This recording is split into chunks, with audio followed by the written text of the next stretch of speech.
Si vous voulez atteindre votre sommet ultime, tout doit vous bénir. Il y a un moyen de vivre comme ça. Vous devez voir comment utiliser les outils pour faire de vous-même un être humain vraiment fantastique.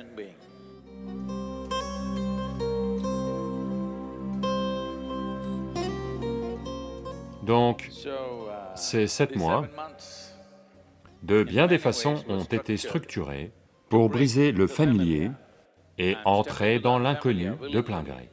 Eh bien, certains d'entre vous de façon très volontaire, certains d'entre vous un peu poussés et certains d'entre vous fortement poussés, mais vous vous en êtes merveilleusement bien sortis. Donc ça a été merveilleux de vous avoir ici. Des tas de gens disent que les gens de Sadhanapada sont vraiment merveilleux. C'est bien.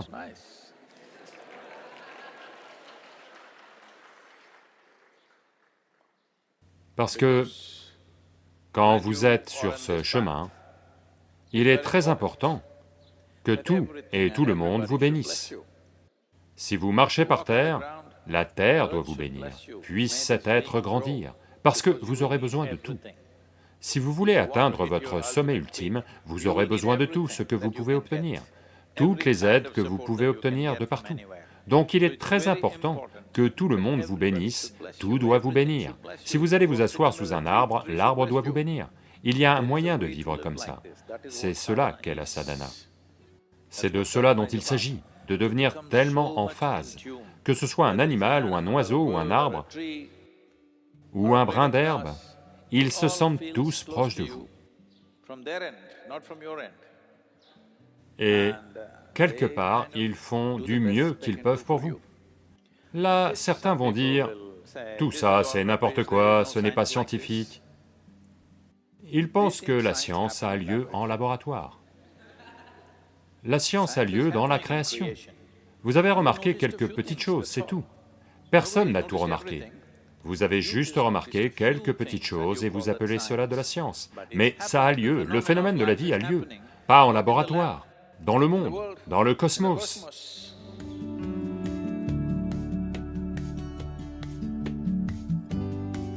Donc, créer une atmosphère propice a été l'objectif principal de cette culture, toujours. C'est-à-dire qu'une personne spirituelle, immédiatement, vous savez, elle est soutenue dans cette culture. Par exemple, vous avez vu certains des panneaux dans le Dhyanalinga, vous avez vu ces panneaux des sages et siddhars du Tamil Nadu. L'un d'eux représente ceci: si quelqu'un a le moindre signe de spiritualité, alors même s'il menace votre vie, vous ne vous défendez pas, c'est à ce point. Même si les gens n'avaient pas de nourriture pour eux-mêmes ou leurs enfants, quand ils voyaient une personne sur le chemin spirituel, ils lui en offraient d'abord à lui, parce qu'ils se disaient, il utilise mieux sa vie que nous. C'est ce genre d'atmosphère qu'on doit créer dans la culture. Ça ne veut pas dire aujourd'hui qu'il faut qu'on... Vous savez, qu'on ait à dépendre des autres pour se nourrir, on a d'autres façons de faire les choses. J'étais au forum économique. Donc tout le monde enchaîne réunion sur réunion, on court tous de réunion en réunion, c'est comme 5 jours de folie. Mais vous savez, partout il y a des comptoirs où ils servent du café et des petits déjeuners sous forme de snacks, tout est posé là. Les gens peuvent venir se servir et manger à n'importe quel moment parce qu'il n'y a pas le temps de déjeuner, dîner, on est juste actif toute la journée. Je vois... Je ne porte pas de jugement sur... de jugement raciste sur quiconque, mais j'observais simplement. La plupart des gens arrivent comme ça, tous tirés à 4 épingles. Ils arrivent comme ça et ils prennent ce qu'ils veulent. S'ils n'aiment pas, ils le laissent juste là, ils le jettent à la poubelle et s'en vont. Les Indiens un peu dans la retenue et ils y vont doucement. Les Japonais, tous, vous savez, des cadres supérieurs et des choses comme ça. Ce ne sont pas des gens qui ne savent pas comment se déplacer. Ils arrivent, le comptoir est à environ 1,50 m. Quand ils arrivent devant, ils se servent comme ça, en s'inclinant. J'ai simplement observé ça à plusieurs reprises. Je me suis dit, ça c'est fantastique, vous savez. Ils ne le reçoivent même pas de quelqu'un, c'est juste posé là, mais pour prendre la nourriture, il y a une certaine gratitude et dévotion envers elle. Ils font les derniers pas en s'inclinant, dans une ambiance totalement professionnelle, je veux dire. Tout le monde est tiré à 4 épingles et tout ça, d'accord? Ils sont juste, chacun d'eux, aucun n'est... Je veux dire, ils n'en sont même pas conscients, ils le font simplement. J'ai observé ça à plusieurs reprises.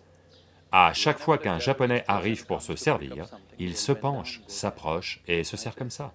Je me suis dit, c'est de cela qu'on a besoin, d'avoir un certain sentiment de gratitude envers l'air que l'on respire, l'eau que l'on boit, la nourriture que l'on mange, et tous les autres êtres humains et toutes les autres créatures sur cette planète, qui d'une façon ou d'une autre assistent notre vie, à chaque instant.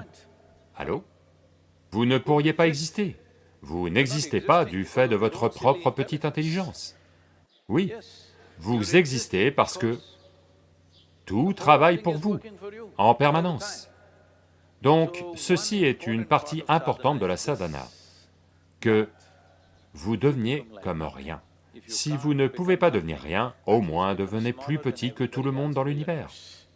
Allô? C'est très important. Quand votre personnalité devient petite, votre présence devient très grande. Et c'est ce dont on a besoin dans ce monde. On a besoin d'êtres humains qui ont une grande présence.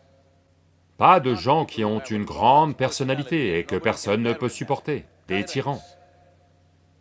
Trop de tyrans. Si je dis un tyran, vous pensez à Benito, Mussolini ou Adolf Hitler. Non, non, non, les tyrans sont partout. Ils sont sous forme de parents, ils sont sous forme d'enseignants, ils sont sous forme de... Ils sont partout. Heureusement, ils ne sont pas aussi compétents que les deux que j'ai mentionnés. La seule chose qu'on apprécie, c'est leur incompétence. Mais ce sont des tyrans. Donc, une chose importante pour grandir est ceci. Ne comprenez pas grandir comme ça. Grandir, c'est devenir comme l'air. Votre présence est forte, mais votre personnalité n'est presque rien.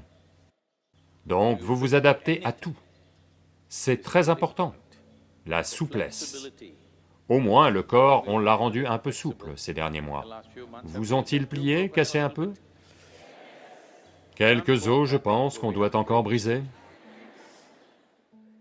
Ce n'est pas que la souplesse physique, c'est en tant que vie, vous êtes flexible.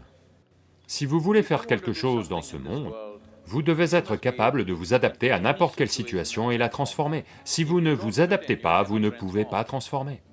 C'est comme ça.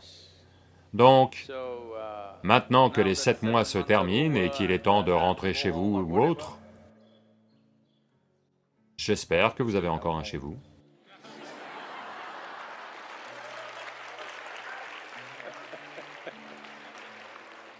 Non, non, vous savez, j'ai vécu assez longtemps, en 7 mois, beaucoup de choses peuvent changer. Beaucoup de choses peuvent changer. Qui sait? Donc, où que vous alliez, la sadhana doit continuer, d'accord? La sadhana n'est pas quelque chose dont vous vous rappelez, « Oh, on a fait sadhanapada, c'était merveilleux ». Ce n'est pas ça, la sadhana doit continuer. Vous devez voir comment utiliser les outils pour faire de vous-même un être humain vraiment fantastique. Je veux voir cela se produire.